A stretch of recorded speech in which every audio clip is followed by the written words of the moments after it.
Welcome to another episode of Leadership Lessons. Our purpose exists to just really help Kentucky Baptist leaders talk about important topics and lead well. And that's what we're going to do today with our guest, Barry Raley. And we're going to talk about the subject of sexual abuse that happens sometimes even in churches. Barry, thank you for joining Leadership Lessons.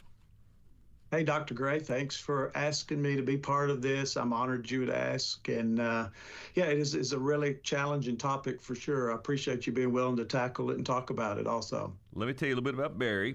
Barry is a pastor of the New Friendship Baptist Church in Auburn, Kentucky for the past 16 years. It'll be 17 years in August. He has also served as a police officer for Bowling Green Police for 20 years. Doesn't look old enough to have 37 years of full-time work logged up. During that time, Barry became senior detective for the department, solving 4 cold case homicides and many child sexual abuse cases. Barry's been married to his wife Dawn for 41 years and served almost 5 years in the United States Air Force. 2 grown daughters, Amber and Abby, and 1 grandson, Aiden. So, Barry, let's just jump right in here. I know you, a lot of our folks know you, but take about a minute and tell us a little bit about just who you are. Tell us about your police work, and then the context of where you're currently pastoring. What's it like at New Friendship? Sure. Well, Dr. Gray, I grew up in what I would say a Christian home. My dad and granddad were both pastors. I came to know the Lord as my Savior and King early in life at about 8 years old. I was 8 years old, almost 9, around this same time of year, Easter. So I grew up in church, and honestly, I would have to say that all the people that I were around growing up and into early teenage years and all those sorts of things were all, quote, good people. Yeah. I grew up in the church, and so never really understanding or realizing that until I got older, the church is just made up of broken, flawed people. Yeah. And that's why we need a Savior. But my background, has always been involved in church life and caring about the things that I hope that the Lord cares about. So I was saved at a young age. Spent all those years in policing. In one sense of the way, God let me, I would say, Dr. Gray, God allowed me to live my dream a little bit, because ever since I'd been a little boy, I wanted to be a police officer. Yeah. And God let me do that. But at about 15 years into that policing career, the Holy Spirit came to me and said, hey, I want you to do something else now. And I had made a promise many, many years ago to the Lord that whatever He asked me to do, I would be willing to at least try to do that. And so that's how I ended up moving from policing to pastoring. I started out as the interim pastor at New Friendship there in Auburn, just to help out and be obedient to the Lord. And I like to joke that I'm the longest running interim they've ever had, because they're still looking for a real pastor. So I'm just filling in until they find the real guy, So, because that's the only church I've ever pastored. And Barry, it's a rural church. It's outside, it's on the edge of town. And Sunday morning attendance is average what? Between 220 to 50 on average. We'll have, some Sundays more than that. So on Sunday mornings, and then I think I'd shared with you, our Wednesday night activities has about 100 or a little bit more kindergartners through 5th graders and another 40 or so middle school students. So thriving community outreach to children and teenagers. So let's just move into this topic of sexual abuse in the church. That's our primary subject. Barry, from your experience, how prevalent is this issue in churches? Why is it important that we talk about it openly? Well, I'll kind of start with your second question first, okay. Dr. Gray. I think it's so important to talk about it openly because it's for a spiritual reason. Satan loves secrets. Yeah. He's all about the dark, and he likes to keep things in the dark. And so this is a topic that we would, I guess, not want to talk about at all. But Satan would like to keep secrets in the dark. And so we have to talk about this because it is in our churches. How prevalent in churches, I don't like have statistics or numbers, but just from working on the credentials committee, you mentioned that, and also all of my other experience, it's in our churches as much as, maybe not as much, but a whole lot in our churches, just like a lot of other parts of life, because the church is full of broken people. Yeah. Who bring their past and their problems. And Barry, one case is one too many.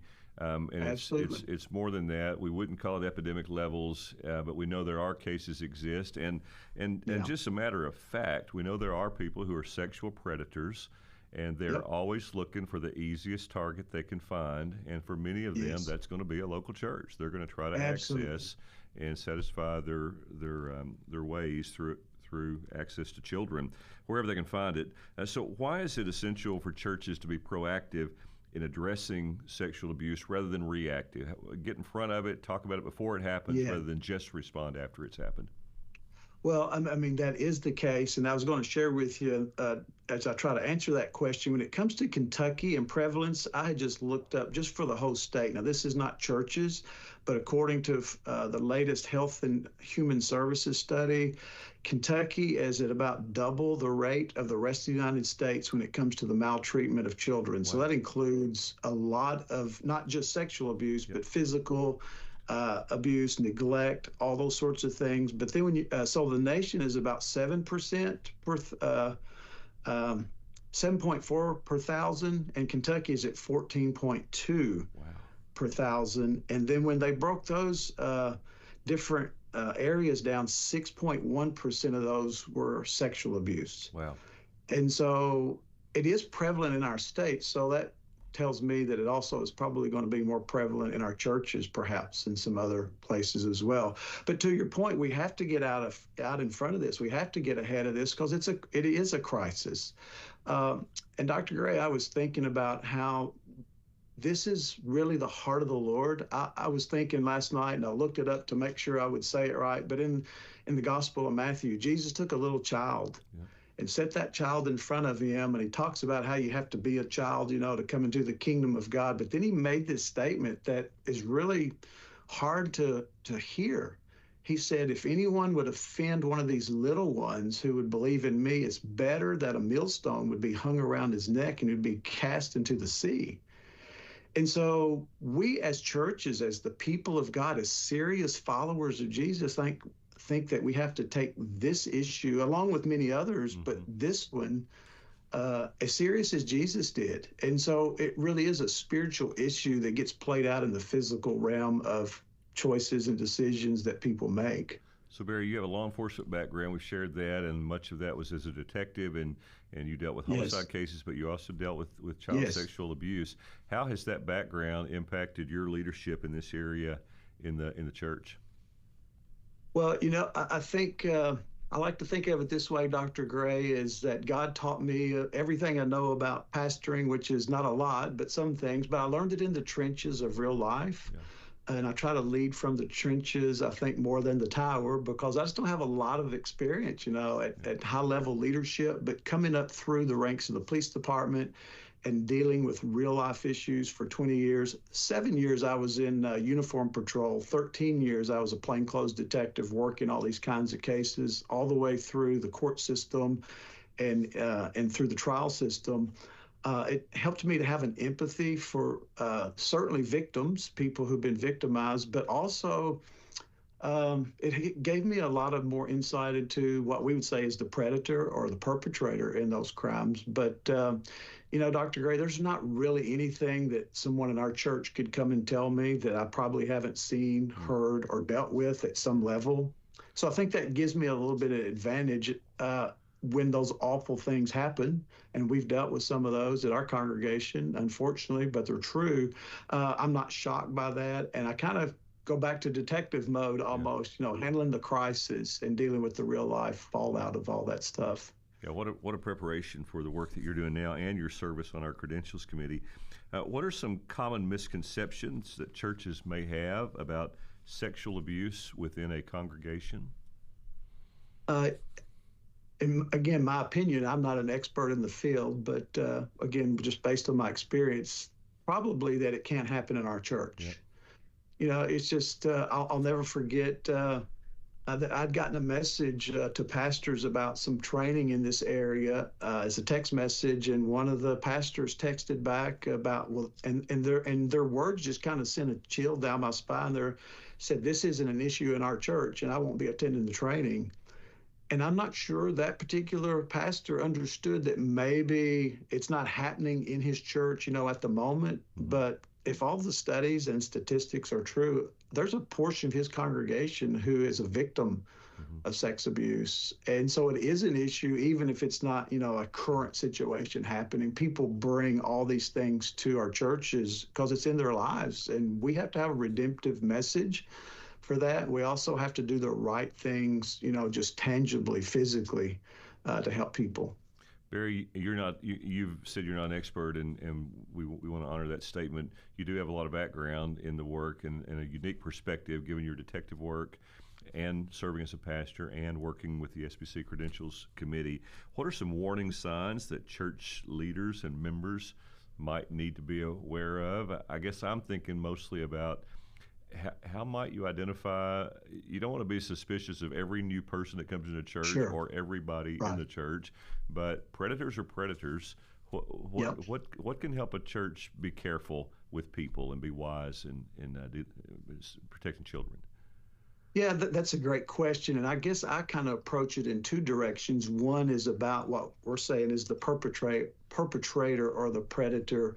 So kind of on that side is just to be aware that we're all tempted, and the person that you might least expect Yeah. could be struggling with this because we have pornography issues, and those things lend itself to this type of predatory behavior. So there's all sorts of things. So maybe on the predator side, just be aware that, as you said, we don't go around suspecting everyone, or we don't live paranoid because we're followers of Christ and we trust the Lord. But just be aware that, hey, people can do terrible things that might be part of our church. But I think I thought of your question more warning signs on for a child victim, especially. Sure. Yeah. If you're seeing a child who has sudden behavior changes, for example, which in our church, we are ministering to a lot of children who aren't, quote, church. Their families don't come to church, but they let them come to our congregation. But so you got to get to know these children. But if sudden behavior changes, or a child starts talking about sexual things that's inappropriate for their age, the things they should know, or a child acting inappropriate with other children, things like soiling their clothes, whether it's wetting or soiling. And so, and I want to say this, Dr. Gray, all those things, a child not abused could have those things happen for a lot of reasons. But Yep. when you start seeing a lot of unusual behaviors in a child like that, that's different perhaps than maybe they were, Yeah. then you might start needing to ask questions, kind of, is everything okay? Yeah. Yeah.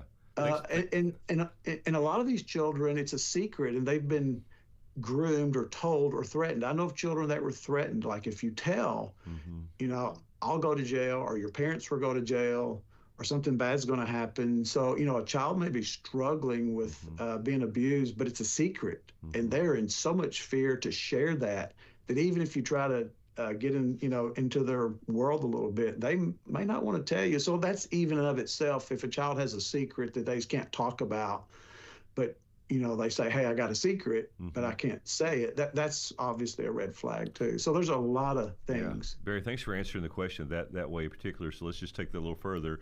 So you lead a staff, you lead a lot of volunteers that work with children in your church. You have a big group of kids coming in, far more than Yes. most churches have. And so you're trying to be super careful. How do you prepare your staff and volunteers to see those warning signs and respond to them? Like what kind of leadership and preparation do you do there for those that work with children Right. in your church? For us specifically, Dr. Gray, we're at, I'd say, a slight advantage. We have several teachers in our congregations, public school teachers, so obviously they're more probably clued in than the normal person, but we try to build on that and provide some ongoing education. We have had even a Department for Community-Based Services, to send in a social worker, do some awareness training, making people aware of this. And then our children's ministry leader, she does a great job, Miss Patty. Of every year we bring this topic up, and we'll just, we don't belabor the point, but we just increase awareness and remind people of these things. So just at a very basic level, that's some of the things that we do. And then you can move over into policy, and that's even something that's still ongoing for our congregation, is developing policies and procedures. And if I could say something about policy, I think, Dr. Gray, if we would approach this more as caring and compassion in the heart of God for children Yep. more than a liability issue, Yeah, that's right. then that would really, I think, make us more effective in our approaches to this. Because we could get sued, and churches are sued, but that's not the reason we do this. Right. It's That's right. because we have the heart of God for these children and their perpetrator. And Barry, what you just said, all of a sudden now gives rocket fuel to the policy piece. That if you start with the why is we love these children, we want them to Yeah. have the best experience possible. We want them to hear the gospel, love Jesus, and follow Him.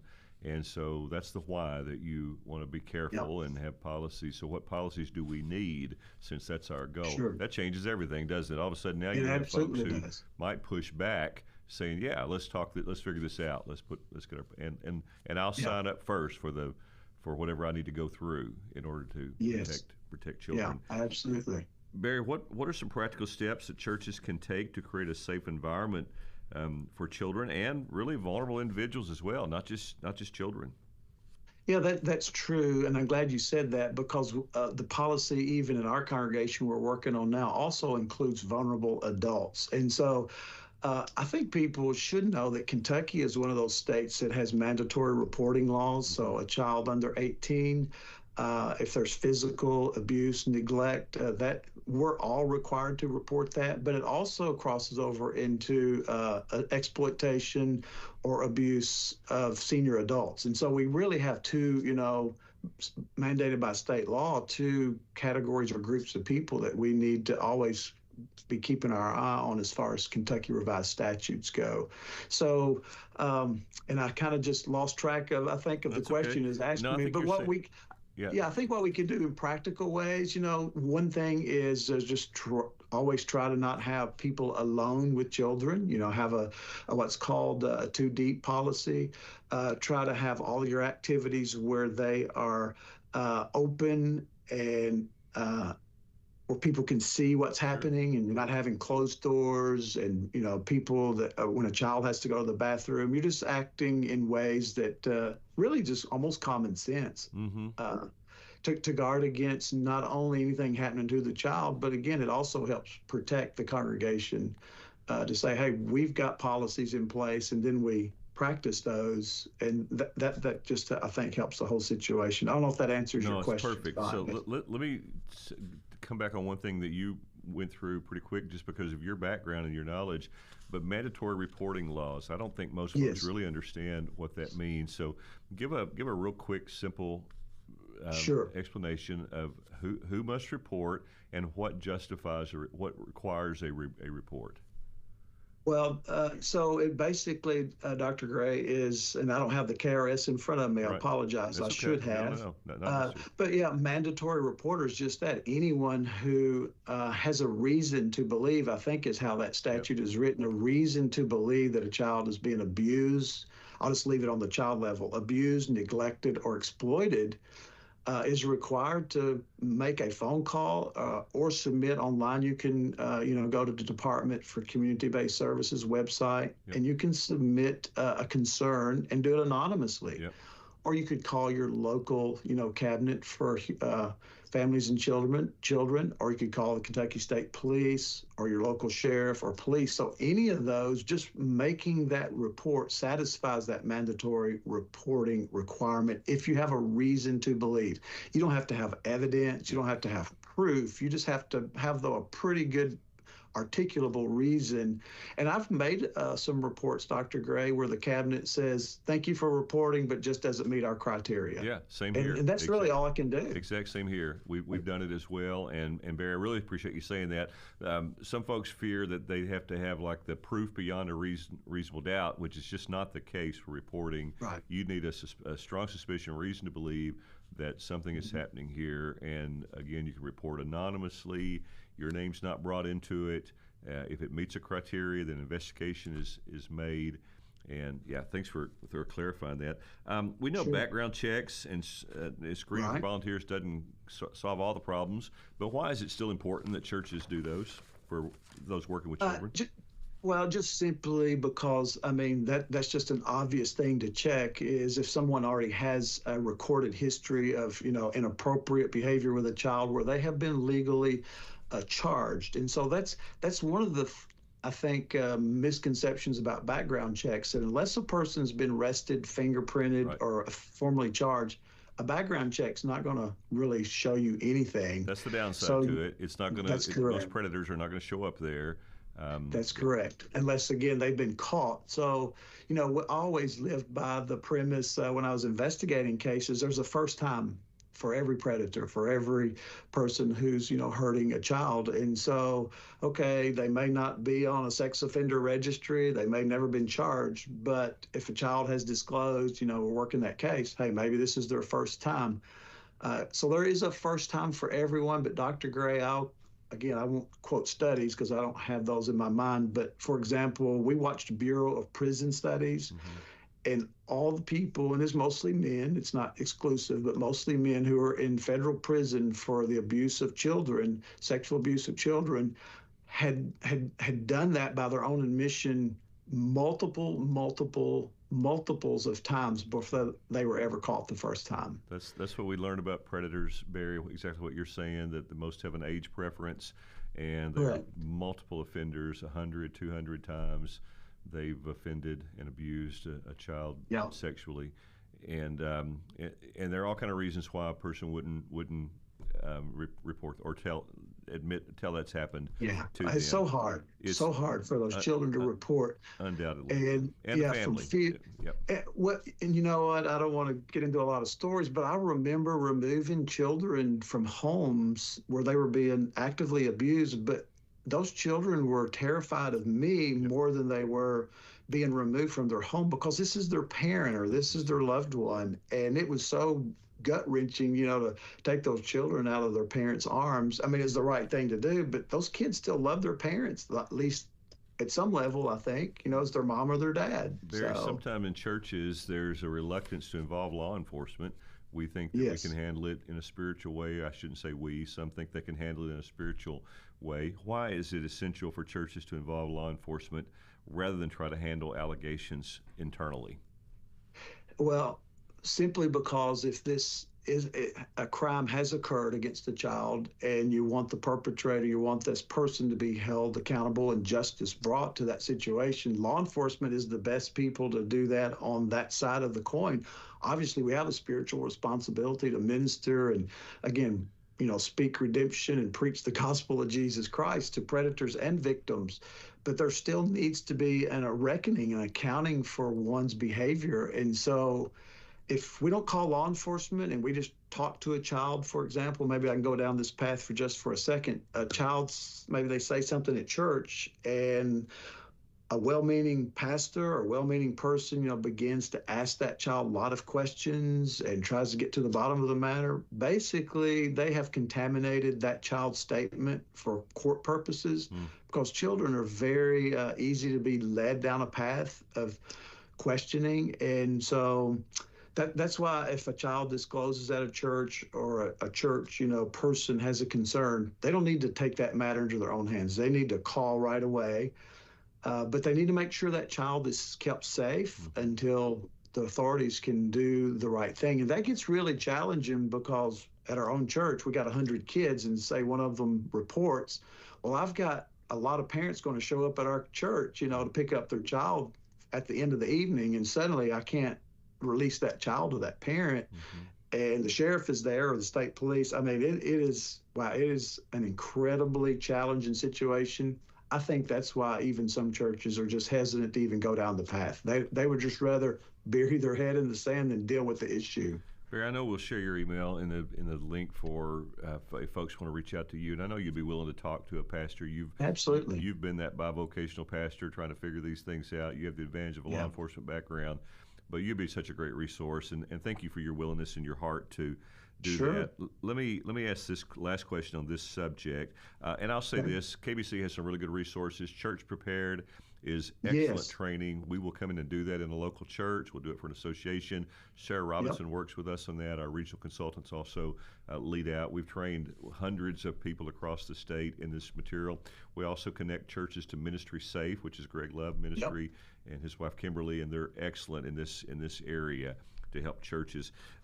Barry, on the victim side, how can churches support victims of abuse while also ensuring due process for the accused? Hopefully, at that, that pastoral level and then small groups or whatever. I mean, people need support. God didn't design us to go through life alone, and that's why it's important to have a community of faith around people. So supporting victims is just, I think more than anything, being there for them and helping them through the process. That's a pretty generic answer, but I mean, that could look a lot of different ways depending on the situation. But I would probably say it this way, Dr. Gray, the best is if a victim is going through the legal process, honestly, it could take a few years. Mm-hmm. And so that's where long-term investment in a person's life and family is going to become crucial. It's not just, hey, I reported and now everything is right. Fixed. I mean, I've had cases that could last 3 or 4 years through the system. The wheels of justice grind slow but sure, and so just being there through for the long haul, and just helping people through that. Again, that's kind of a generic answer, but it just looks a lot of different ways. And you mentioned, can I say this? Please. You mentioned some other resources. I was also going to tell you about if people want to go to SBC, which stands for Southern Baptist Convention, but SBCAbusePrevention.com. And there's a ministry toolkit there. And they've got a 5-step process that I would urge our churches. I'm working through that even currently because this is always something to just have to keep working on. But they talk about train, screen, protect, report, and care.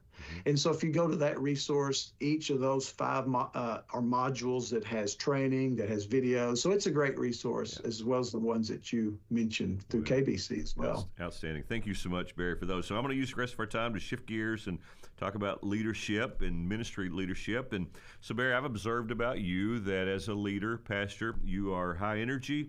You're growth-minded, you're a problem solver, you've been an effective leader, good preacher, but you aren't always all of those things that God's worked in your life now. I'm not sure I'm those things now, Dr. Gray, honestly. You are. You're very kind. Tough question. What have you had to learn about yourself so that you could lead more effectively and grow as a leader? You told me you was going to ask me that. Full disclosure, I've had a chance to think about some of the questions. That's a hard one, but I think where I land on this is that I'm not Jesus. Yeah, that's good. And that sounds so obvious. Well, I think it was Leonard Sweet that told pastors you should look at yourself in the mirror every day and say, there is a God and I'm not him. That's exactly right. And I get to do a lot of counseling. And so if you're a person who cares, I mean, you want to make a difference, you want to do the right things. But I've told many people, whether it's a wife or a husband or a child or whatever, I'm like, I want you to look at the person that's leaning on you heavily, that you're leaning on heavily right now. And I want you to look at their hands. And I want you to see that there's no nail hole scars in their hands. Yeah. I want you to look at their back, and so I just kind of walk them through the physical attributes of Jesus's broken body. And I remind people there's only one man who has all that in his life, and his name is Jesus Christ. Yeah. And so a lot of times I feel the weight, I know pastors do, but wanting to change the world, I mean, that's our mandate, right? But I take that sometimes really personally, and I think it's been hard for me to understand. I may not can change the whole world right now, but I can change one person's world. Yeah. I can bring the gospel to bear. I can, do all the things that we do for the sake of the Lord and change one person's world. But that's been a hard lesson for me to learn, because in law enforcement, I was all about going out and solving all these cases, and it's the same way spiritually. So we don't see people as a case, but every person's life has a situation that needs so many things brought to bear on it. So I can't fix all of those. I've had to learn that over the years. Dr. Gray, I used to think I could change people's minds. I knew I could never change your heart, but now I've kind of learned I'm not sure I'm even here to change your mind. If I can say this really quickly, one of the things that I have learned so vividly lately is to be like John the Baptist, who was a voice. Yeah. John the Baptist was the voice of one crying in the wilderness. And of course, his voice proclaimed the Messiah, proclaimed Jesus. And then you know what John did? He got out of the way. Yeah. John's the only guy that I know, Dr. Gray, who was, if he was a pastor, he was okay with his church members going to another preacher. Yeah, unbelievable. All right, so we're about to go in a 2-minute warning overtime. So, Okay. Harder question: what is one leadership lesson that you've had to learn the hard way, Barry?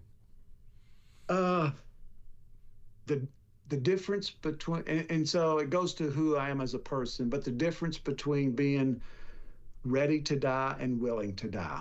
Okay. And there's a story behind that, but I will just say real quick. During COVID, I was pretty deathly, seriously ill, very low oxygen levels. Dr. Gray, there was 2 nights in my life where I wrestled all night with God, and there was something in my room that was very dark. Yeah.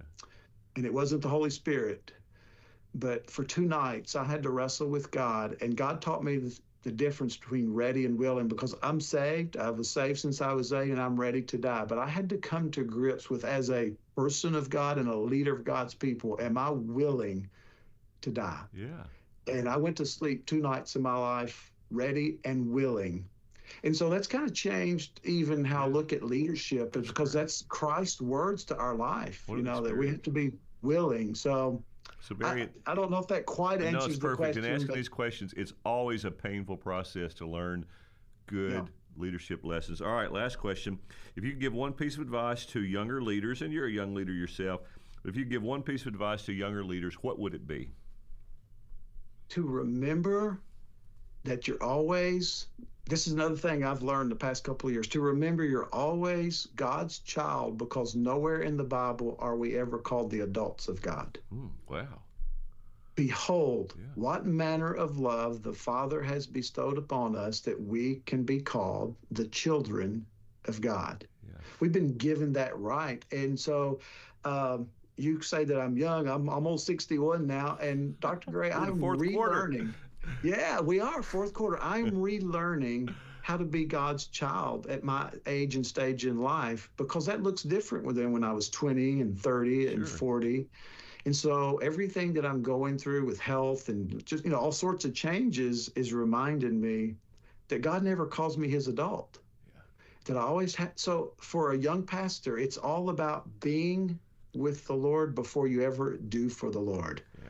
I told our congregation recently, before we ever walk with Jesus, work for Jesus, we need to learn how to walk with Jesus. Barry, we're going to stop right there. That's so good. Good job. Thank you so much for sharing your experience in the sexual abuse protection world, and for your leadership example, for serving New Friendship so well for 16 years. It feels like what a great place that church is, and for your friendship. Thank you for joining Leadership Lessons. Thank you, Dr. Gray. Appreciate it so much.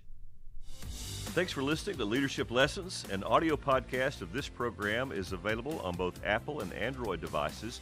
The Kentucky Baptist Convention was created by churches for churches to help churches reach Kentucky and the world for Christ. For more information about the KBC and the cooperative program which fuels our ministry, go to kybaptist.org. We'll see you next time on Leadership Lessons.